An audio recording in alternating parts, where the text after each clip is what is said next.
zuwa ya adakara ku a bashi a bar sa dan kumbotso. Ala togo. Wani gida. Alhaji. Wai, Sarki yaki.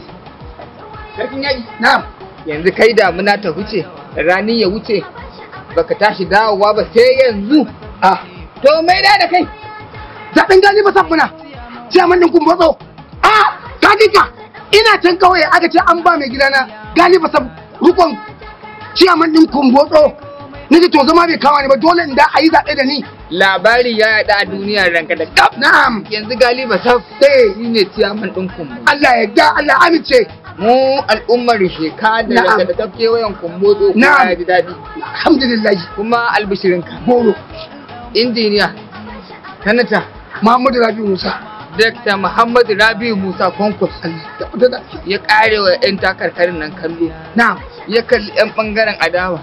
Ya ga da akwai wani abu da yake kaiwa da komo. A zuciyarsu kuma ka san me? Ka san yana farar saka ce mai farar aliya. Duk ba lokacin da muka haɗe sai ce sarkin yaƙi. Allah i ba mu dama mu taimaki al'ummar karamar hukumar Kumbotso da yaranmu da manyanmu ciyaman ɗina na Kumbotso Galiba Sab.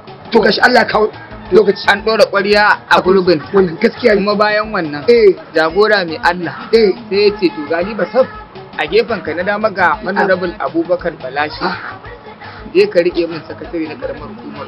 Wai Honorable Abubakar Balashi ka?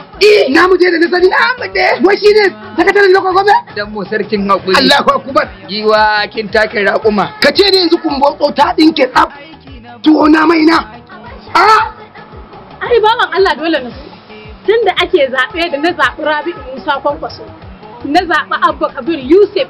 Ban ƙara zaɓe ba in je na aje ƙuri'a ta ƙarƙashin katifa yanzu kuma na zaro ta saboda in zaɓi Galiba Sab da kuma gaya wa matan Kumbotso lokal gamma su fito mi da fifi kamar tururuwa mi ta dangwala masa. To mu je karkar gidan ciyama. Magana ta ƙare. Gidan Galiba Sab. Dan aljanna. Dan aljanna. Mutum na mutane.